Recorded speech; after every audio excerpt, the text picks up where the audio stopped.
I got the news on a cold January afternoon. While the pale light from my office window spilled over a stack of financial reports I was reviewing for the 5th time. The doctor's voice was calm. Almost too calm. Stage 2, Henry. But if we start treatment immediately, there's still a good chance. I sat frozen, phone to my ear, unable to feel much of anything. It didn't hurt. I was just tired. But what hit me first wasn't fear, it was the thought of Monday's strategy meeting and the fact that I still hadn't finalized the Sampson report. I couldn't stop now. Not after 26 years at Red Hill Gray, and certainly not when I was about to present a plan that could save the sinking St. Louis division. I didn't tell anyone. Not my wife, not my manager, not even the team I mentored. I didn't want the pity in their eyes, or worse, the subtle replacement by someone younger, stronger, more up to speed. So I started living a double life. By day, I was Henry Collins Senior VP, always the first to arrive, the last to leave. By night, I was just a tired man sitting alone in a hospital parking lot, hands trembling around a fresh chemotherapy prescription and the glow of the dashboard clock. Every morning, I covered the bruises on my arms from IVs with long sleeves. I stuffed tissues into my shoes to hide the swelling in my feet. I drank coffee so black it tasted like ink, just to suppress the nausea enough to speak during meetings. I didn't do this for praise. I did it because I believed that as long as I stayed useful, neither age nor illness could strip away my worth. The Sampson Project wasn't just work, it was all I had left to prove to the world and to myself that I wasn't done yet. I remember the night before the presentation, lying in a hotel room in downtown Chicago, curled up after a treatment that turned my insides to fire, cold sweat clinging to my back. Outside, snow fell silently over the city, blanketing everything in stillness. I opened my laptop, made one last round of edits to the Pitch Deck Me 8th revision, and caught a glimpse of myself in the mirror. Sunken eyes, patches of thinning hair, but a gaze still burning with something fierce, something no one could take away from me as long as I kept standing. And I did stand. That morning, I walked into that boardroom with a calm smile and a heart pounding in my chest. The presentation went smoother than I could have hoped. When the client finally signed the deal, I didn't feel relief, I felt alive. A few days later, I got an email not sent to the team, but directly to me. Henry, you exceeded every expectation. Please accept this small, personal thank you. Attached were 2 Super Bowl tickets front row, 50-yard line seats. The kind of thing any football fan who grew up in Missouri would call a dream come true. I stared at that message like it might disappear if I blinked too long.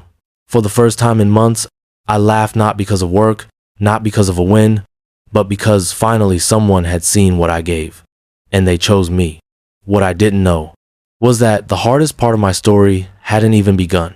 3 days after receiving the Super Bowl tickets, I was still carrying the printed confirmation around like a relic of hope, folded neatly in the inside pocket of my blazer.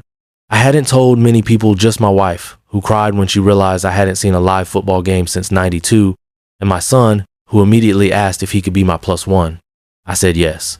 Without hesitation, after months of fatigue, isolation, and pretending to be fine, I needed this joy not as a reward, but as proof that maybe, just maybe, I was still seen, still valued, still alive.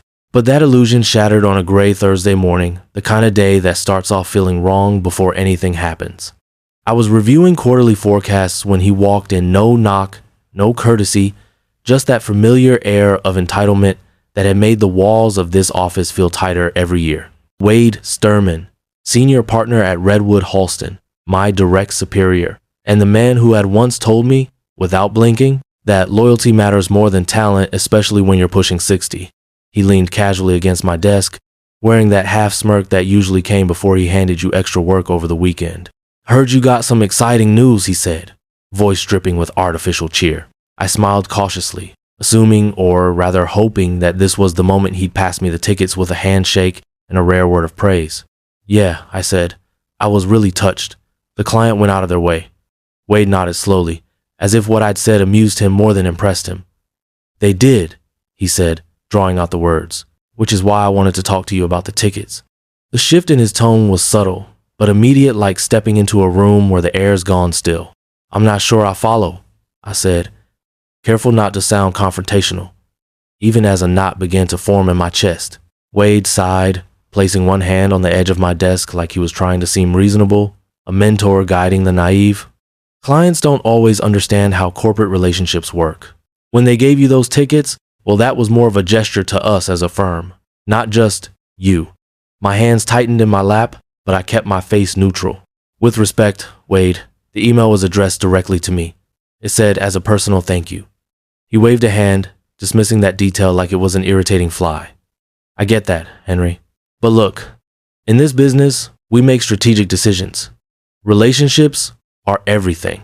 I've arranged to take a potential investor to the game, someone we've been chasing for months. It's a smart move for all of us. That word we landed like a slap. I stared at him, my heart pounding, not just from anger, but from the weight of everything I had endured in silence. The treatments, the side effects, the crushing fatigue that came with every step I took through this building, masked only by caffeine and sheer willpower. And now, after all that, he was taking this, the one moment of light in a dark season. That's not right, I said, my voice steady but low, like the start of a storm. Those tickets weren't for the firm. They were for me. The client made that clear. Wade's smile didn't fade. It widened. And you should be grateful, Henry. You still have a job. That's the real reward here. I couldn't breathe for a moment. His words didn't just insult me. They erased me. As if 26 years of loyalty, of sacrifice, could be reduced to a paycheck and a seat at a desk that no longer felt like mine. He tapped the desk twice and stood straight, already turning away. I'm sure you understand, he said. Don't worry. There will be plenty of other chances. I wanted to scream, to throw the printed email in his smug face, to demand the respect I had earned not just over the past few months, but over 2 decades. But I didn't. I did something else. I smiled. Not the warm kind, but the one I'd learned to master in this place, the kind that hides teeth. Well, I said calmly, enjoy the game. He grinned, satisfied, and strolled out, thinking he just taught me a lesson about power. What he didn't realize was that he just lit the fuse. The moment the door clicked shut behind him, my hands unclenched, my heart rate began to steady, and my mind, long dulled by fatigue and medication, sparked with a sharpness I hadn't felt in weeks. This wasn't just about football anymore. This was about dignity, about drawing a line, and I knew exactly where to start. I pulled up the original email from my client, and read the words again. As a personal thank you, Henry. That wasn't a courtesy. That was leverage. I composed a message, short and casual, but designed to ignite just enough concern. Hi, Jack, thanks again for the Super Bowl tickets. It turns out they were redirected to someone else at my firm. Hope we'll have a chance to connect soon. Less than a minute later, my phone buzzed. Redirected? Are you kidding me? Who took them? I let the silence hang for a beat before typing back. Not sure, honestly. Just know I never received them. It's all right though, no big deal. There was a pause. Then another reply. That was a personal gift, Henry. Leave it to me. Say nothing for now.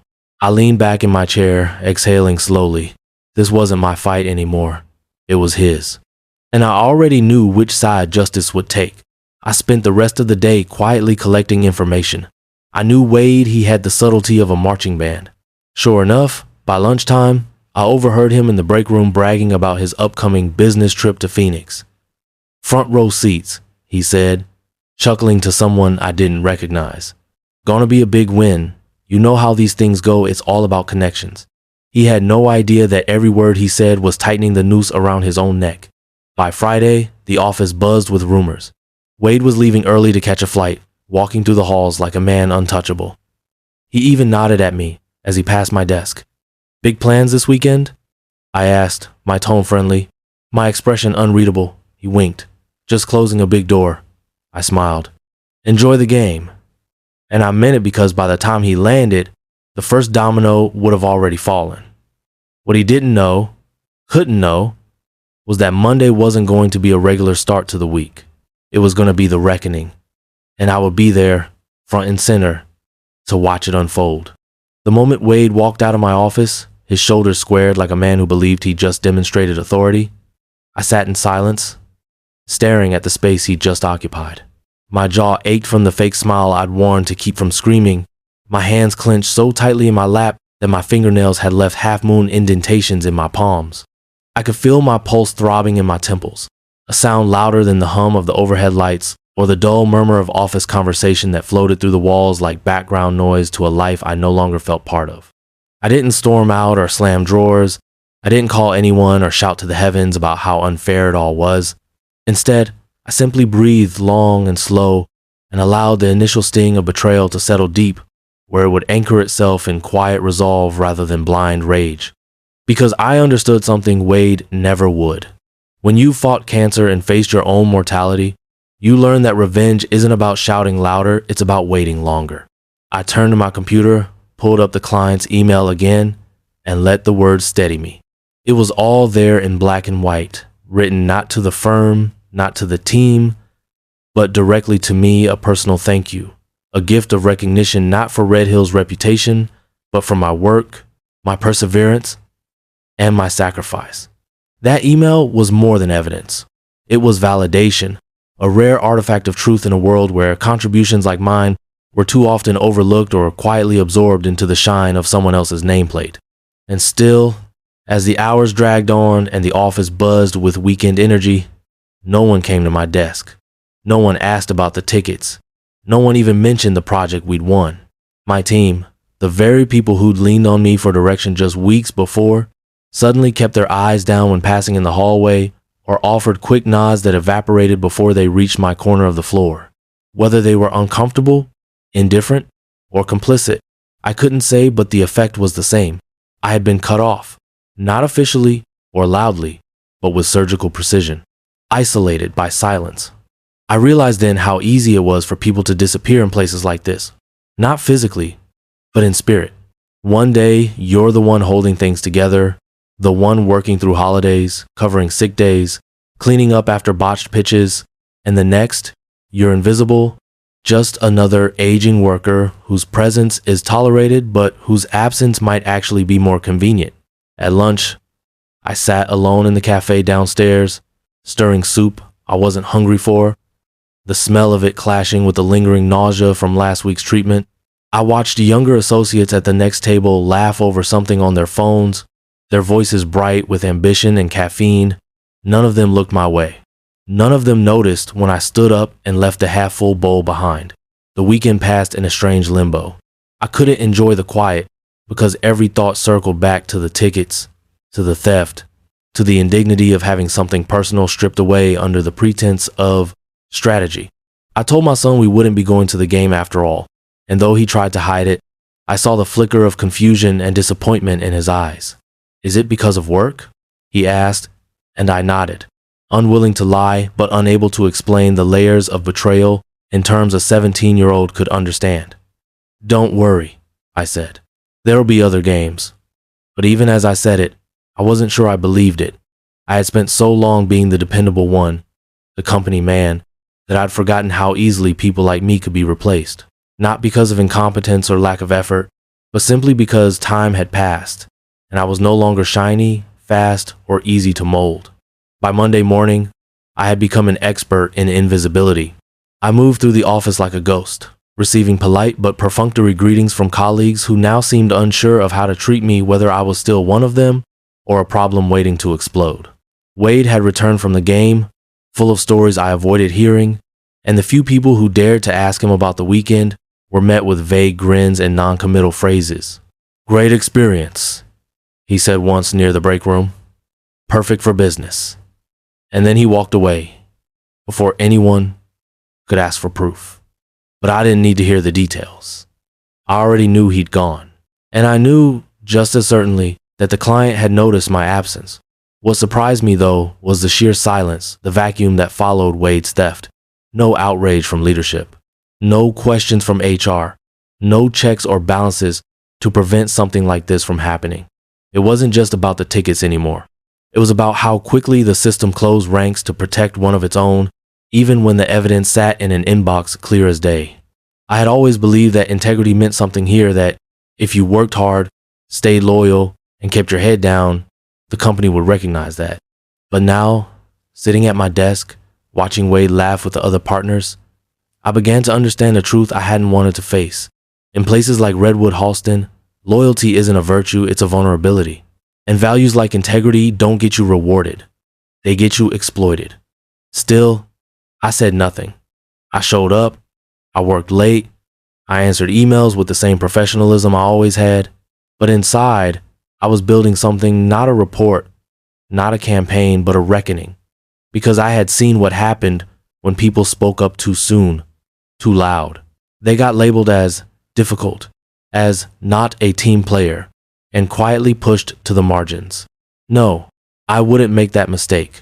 Not now. Not when I had already started the quiet burn that would bring this whole illusion down. And when it did fall, when the truth finally came crashing through the glass, I wouldn't need to raise my voice or wave my fists. I just need to be ready. And believe me, I was. By the time Friday rolled around, the atmosphere at Redwood Halston had shifted into its usual pre-weekend rhythm. Coffee cups clinked louder, hallway conversations turned casual, and project updates were exchanged with a kind of performative optimism that made it easier to forget the weight of deadlines. But I wasn't distracted by any of it. I wasn't thinking about meetings or slide decks or quarterly targets. I was watching, listening, calculating. Because once you've been discarded not for lack of skill or effort, but simply because your graying temples and battle-worn persistence no longer match the image of agility corporate leaders so often cling to, something inside you changes. It sharpens.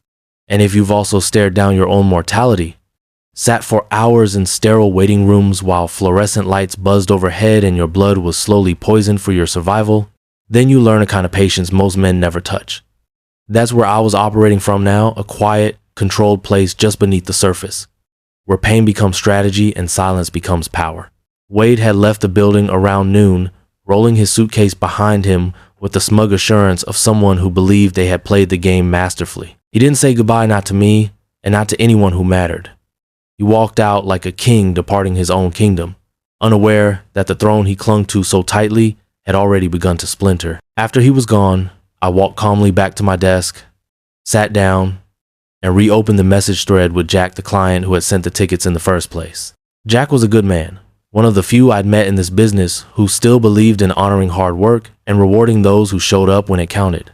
He was also known for playing hardball when he sensed he'd been lied to. I kept my message short. Appreciate your message, Jack. I trust you'll take care of it. I'll remain quiet as asked. The reply came quickly. I've made arrangements for Monday. Just follow my lead. I didn't need any more than that. Jack wasn't just angry, he was offended. And when a client feels personally insulted, it's no longer a matter of protocol or policy, it becomes personal. That was the difference. Wade had never learned to see the line between manipulating a transaction and betraying a relationship. He had crossed it. Now, all I had to do was step back and let gravity do the rest. Still, I wasn't idle. I spent the weekend preparing, not in any dramatic sense, but with the quiet discipline of someone who knows that details matter.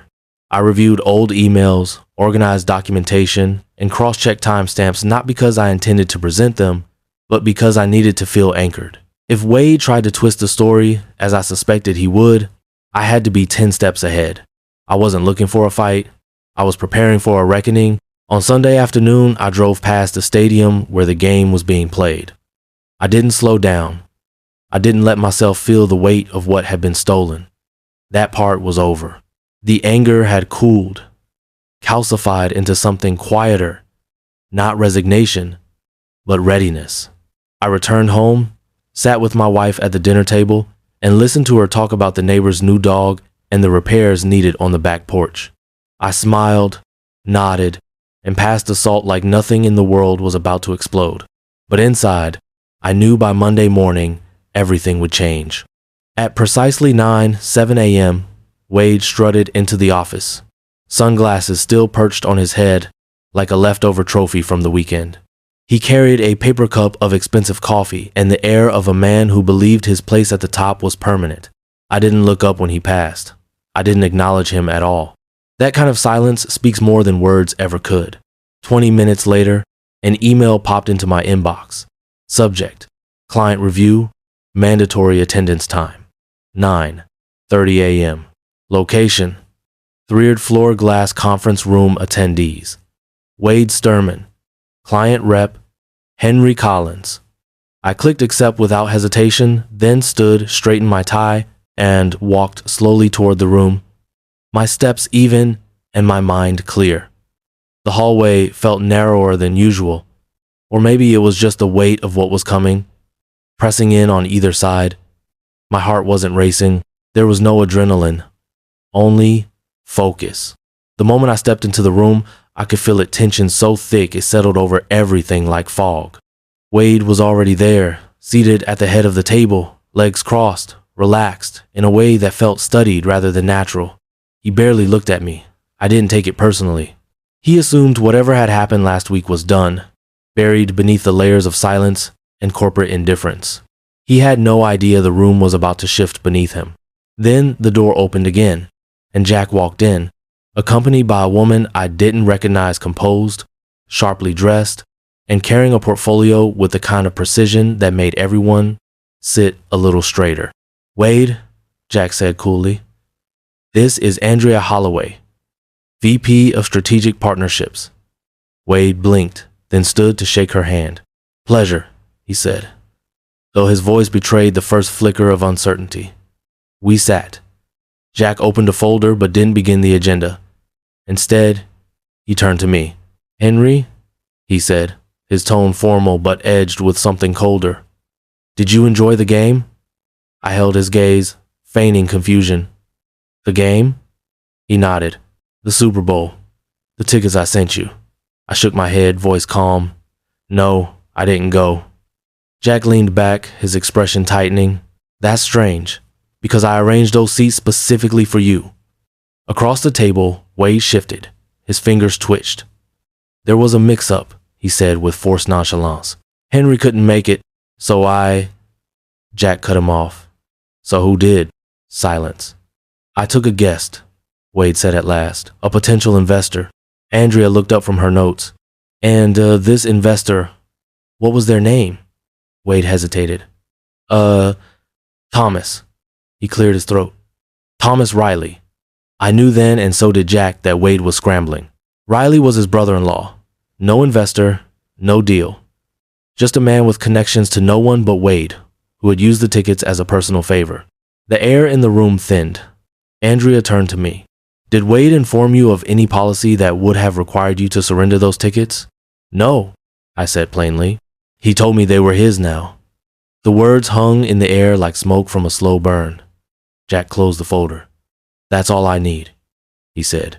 Then, looking straight at Wade, he added, "Let's discuss next steps." And just like that, the opening move had been played. Quiet, controlled, precise, but this was only the beginning. The silence that settled over the conference room wasn't awkward or confused, it was surgical, cold, purposeful. The kind of silence that didn't ask for an explanation but expected one anyway. I sat straight, hands folded calmly in my lap, while across the glass table, Wade fumbled for composure he no longer possessed. Andrea Holloway, the VP Jack had brought with him, glanced up from her notes with a stillness that made the air itself feel sharper. Wade, who just moments earlier had strutted into this room as if he owned it, now looked like a man trapped in his own story. He had taken the seat of power, but the foundation beneath him was beginning to crack, not with a bang, but with the quiet pressure of truth inching its way toward the surface. "I'm sorry," he said finally, forcing a thin smile. "This is clearly a misunderstanding. Henry didn't communicate that he wouldn't be able to attend, so I made a call to protect the firm's interests. I brought someone who," Andrea cut in, her tone not harsh but completely devoid of indulgence. "Let me stop you there. Who exactly did you take, Mr. Sturman?" Wade blinked. His throat moved as he swallowed, and for the first time he seemed to realize that words weren't going to save him, not if they weren't the truth. "He's a prospective partner," he said too quickly. "A personal connection I've been developing." "And his name?" she asked again, unblinking. "Thomas Riley," Wade answered, voice lower now. "He's summy brother-in-law, but he has business acumen, and I thought—" Jack leaned forward, folding his hands calmly, though there was no warmth left in his voice. "Let me be clear. You used corporate event access, given as a personal reward for Henry Collins' outstanding work, to entertain a family member with no professional connection to this account, and you did so without authorization." Wade's mouth opened, then closed. There were no excuses left that didn't sound like admissions. He tried again, this time with a desperate kind of politeness. I understand how this looks, but I was thinking of long-term relationship building. The kind of... Stop, Jack said, gently but firmly. This isn't about perception. It's about integrity. And as far as I'm concerned, your actions reflect a pattern of disrespect, not just toward me, but toward someone I consider the most valuable asset in this entire relationship. I remained still. I didn't nod. I didn't look at Wade. I didn't need to. Andrea turned her attention to me. Mr. Collins, she said, did Mr. Sturman inform you of any policy written or implied requiring you to surrender the tickets? No, I replied. Measured but clear. He said they were his now. He didn't mention policy, only that the client wouldn't understand how things really worked. The words felt clinical, detached, as though I was reading minutes from a meeting rather than recounting the moment someone had taken the last spark of joy from a year filled with pain, chemotherapy, and sleepless nights. But I knew the power of restraint. Let them feel the gravity. Let them connect the dots. Andrea exhaled slowly, then turned back to Wade. You do understand this is not only an ethical violation, but very likely a breach of company policy and client trust. You misrepresented yourself. You redirected a personal gift. You acted outside of your authority and exposed the firm to reputational risk. Do you deny any of that? Wade's complexion had faded from confident to ashen. He opened his mouth again, but no words came. Jack leaned back in his chair, his disappointment no longer hidden behind professionalism. Wade, I chose to work with Redwood Halston not because of your title or your charm, but because Henry earned my trust. You traded that trust for a game a few hours in a stadium that meant nothing to you and everything to him. Andrea slid a tablet forward, tapping notes with quick precision. Effective immediately. We will begin an internal review. You are instructed to refrain from further contact with this client and with Mr. Collins until the matter is resolved. I suggest you take the rest of the week off while this is addressed. Wade stood, not with the defiance of a wronged man, but with the stiffness of someone who'd run out of script. The scrape of his chair against the floor echoed through the glass walls as he turned and walked out without a word, leaving behind only the memory of his arrogance and the weight of his unraveling. The door closed behind him with a dull click. Jack turned to me, his posture relaxing, though his voice remained low. I want to personally apologize, Henry. I never intended for you to be sidelined. That gift was yours, and I should have made sure you received it directly. I shook my head slowly. You had no reason to doubt the system would do the right thing. I did too. He offered a small, weary smile. You're better than this place, Henry, and better than the men who think loyalty is something they can steal and repackage. Andrea pushed a document across the table, a formal offer written and signed. It wasn't just a promotion. It was a realignment of power, recognition of contribution, and a declaration that the days of being invisible were over. Your leadership on this account has been unshakable, she said. We'd like you to lead the next phase not just as a contributor, but as a partner, a real one. For a moment, I couldn't speak. Months of pain, of compromise, of waiting to feel like myself again, it all coalesced into one breath. I nodded. I accept. As we stood to leave, Jack turned once more. Next time we have tickets to a game, he said with a twinkle in his eye, you'll be the first and only name on the envelope. I laughed, not out of triumph, but from something deeper relief. Redemption. The quiet satisfaction of knowing that I had stayed true to myself in a system that had asked me to disappear. Wade had stolen my moment, but he had handed me something far greater. He gave me clarity. He gave me proof. And soon, he'd give me everything else. The hallway outside the conference room was quiet when I stepped out, but it wasn't the kind of silence that follows tension. It was the stillness that comes after impact, the brief pause when people sense that something permanent has just changed. Wade's absence was already making waves. Whispers were slipping between cubicles, glances were being exchanged over coffee machines, and the nameplate on his office door suddenly felt like it belonged to a stranger. I walked slowly back to my desk, carrying nothing in my hands but everything on my shoulders, and for the first time in a long while, it didn't feel like a burden. It felt like a reckoning I had earned. My computer pinged with a flurry of emails before I even sat down. Congratulations from colleagues who had once kept their distance, Cautious praise from team leads, who now saw me through a different lens, and even a few brave messages from junior staff who said, quietly and without flourish, "You gave me hope today." But beneath it all was something deeper, something I hadn't expected to feel again. A sense of being seen, not tolerated, not kept around out of obligation, but truly, genuinely valued. Then, not long after I'd taken my seat, another message appeared, this one marked HR Immediate. The subject line read simply, "Private meeting requested." I knew it wasn't over, not yet. The HR office was just 2 floors down, tucked between legal and compliance, like a quiet witness to the firm's inner machinery. When I arrived, Denise from Human Resources, a woman I'd always known to be thoughtful and fair, was already waiting inside the glass-walled conference room. Across from her sat Wade, his posture stiffer now, his tone less composed. The man who had once walked this building like it belonged to him now looked like someone trying not to drown in the very rules he used to bend. "Please, have a seat," Denise said, her voice calm but cool. I nodded and sat without speaking. Wade leaned forward, his expression now painted with concern that felt far too rehearsed to be sincere. "Henry," he began, "I really hoped we wouldn't get to this point, but I need to raise a serious issue. It's been brought to our attention that you may have disclosed confidential internal matters to an external client." I didn't flinch. I didn't blink. I had expected this, the desperate counterattack of a man who had nothing left but damage control. Denise turned to me, folding her hands. "This concern was brought forward by Mr. Sturman this morning.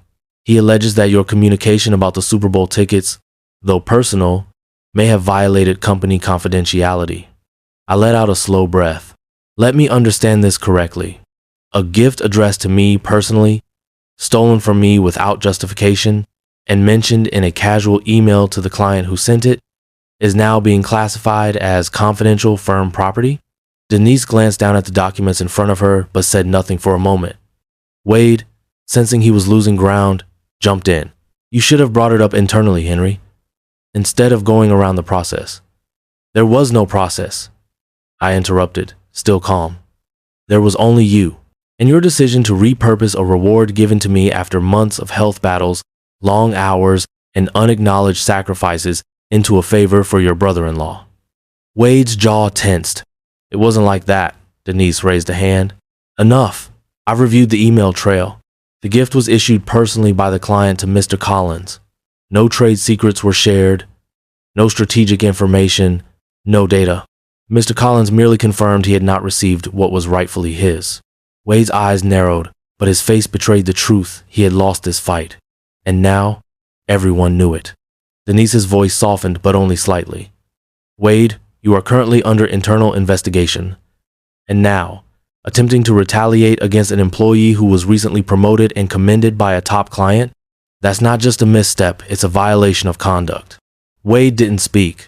He stood, paused for a beat, as if searching for words that had already abandoned him, and then left the room with only the sound of his shoes scraping the tile behind him. Back at my desk, an announcement email had already been sent firm-wide. Effective immediately.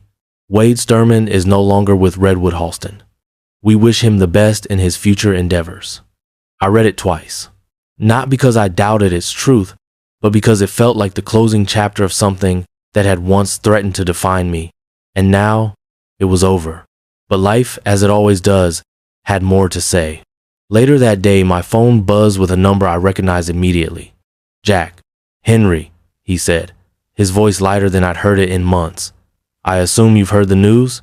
"I have," I replied. "It's a lot," Jack chuckled. "Well, here's a bit more. Tell me, are you happy staying where you are?" I hesitated. "What do you mean?" "I mean," he continued, "you've done all the heavy lifting on this account.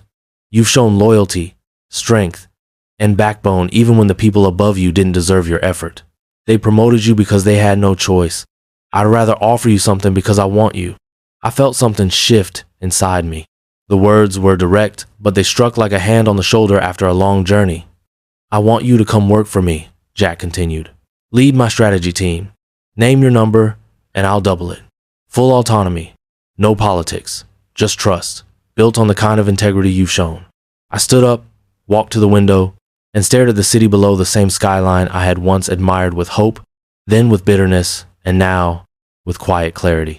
I thought about every hour I'd spent shrinking myself to fit inside a system that had stopped valuing people like me long ago, the aging, the ailing, the seasoned. I thought about how close I'd come to believing I was finished. And then, without fear or doubt, I smiled. "Send me the offer," I said. "I'm ready for something better." It had been a little over a year since I walked out of Redwood Halston for the last time. But some mornings, I still caught myself instinctively reaching for the security badge that no longer hung from my coat. Old habits, especially those forged over decades of routine and restraint, don't die quickly, even when you've moved on to something better. From my office now, one with windows that wrapped around two corners of the building and a nameplate that bore my name in full, I could look out over the skyline and remember the version of myself who had once sat quietly in a back cubicle, wondering how long he had left before they replaced him, or worse, forgot him entirely. I didn't carry that fear anymore. What I carried now was purpose and perspective. The team I led now respected me not because of title or politics, but because I'd been in their shoes, because I listened, and because I treated no one as disposable, not the interns, not the veterans, not the ones quietly battling their own storms. That was the culture I had built from scratch, and every day I saw it in action, from the way ideas were shared across age and title to the way people stayed late, not because they were afraid, but because they cared. And then, one Friday afternoon, the past came knocking in the form of a headline. It was a small blip in the industry newsfeed at first, almost too subtle to notice. But there it was, in bold beneath a grayscale headshot. Former executive files suit against Redwood Halston, alleging wrongful termination. The name, Wade Sturman. I leaned back slowly, reading the article line by line. He claimed the firm had acted unfairly, that protocol had been ignored, that his dismissal was politically motivated and without just cause. He was, by all accounts, attempting to rewrite the ending to cast himself not as the architect of his own downfall, but as the victim of a vendetta. I didn't laugh. Not out loud. But there was something undeniably poetic in the timing. The man who once told me to be grateful I still had a job, who had stolen what little joy I had left during a year marked by illness and quiet suffering, was now pleading for relevance, using legal filings as lifeboats, in a storm entirely of his own making. And as much as I wanted to ignore it, to chalk it up to the way corporate stories always twist and try to regenerate, I knew there was one last thing I needed to do. I scrolled through my contacts until I found Jack's number and pressed call. He picked up on the first ring. "Henry," he said, his voice tinged with amused curiosity. "I assume you saw the news?" "I did," I replied, looking out across the city, the late afternoon sun casting long shadows on the conference table beside me. "He's still trying to fight it," Jack chuckled quietly. "Let him. You didn't do anything to him. He didn't already set in motion himself." "I know," I said. Still feels strange, though, watching someone who used to tower over the rest of us suddenly grasp at the edges. There was a pause. Then Jack's tone shifted gentler now. "You gave him the rope, Henry. He chose to wrap it around himself." I nodded, even though he couldn't see me. I guess I did. And I had. Not out of malice, not out of spite, but because I refused to let someone else define what I deserved or silence me when I had spent years sacrificing in quiet. In the end, all I had done was stand still while the truth did its work. Sometimes justice doesn't arrive with thunder. Sometimes it comes quietly.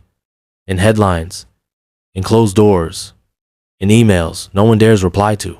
I ended the call and turned my phone face down. Not because I didn't expect more messages, but because I didn't need anything else from that story. It was done. Finished. Etched into the memory of a firm that had once made me feel invisible, and into the reputation of a man who had thought himself untouchable.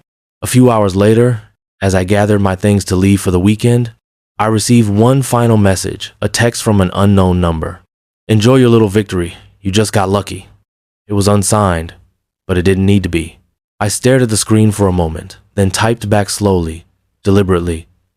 Luck had nothing to do with it. And with that, I powered down my computer, slipped on my coat, and walked out into the crisp, early evening air, not as someone running from the past, but as someone who had made peace with it. I had been underestimated, overlooked, and pushed aside. But I had endured. I had risen. And now, I stood taller. not because I had won, but because I had never bowed. This wasn't just a story of revenge. It was a reminder for anyone who's ever been told they're too old, too sick, too far past their prime that your value is not something others get to decide, it's something you carry, always. If this story spoke to you, if you've ever been cast aside or told you didn't matter, know this: you're not alone, and it's never too late to rise again. Subscribe for more stories like this, stories of quiet strength, justice long overdue, and the power of the underdog who refused to disappear.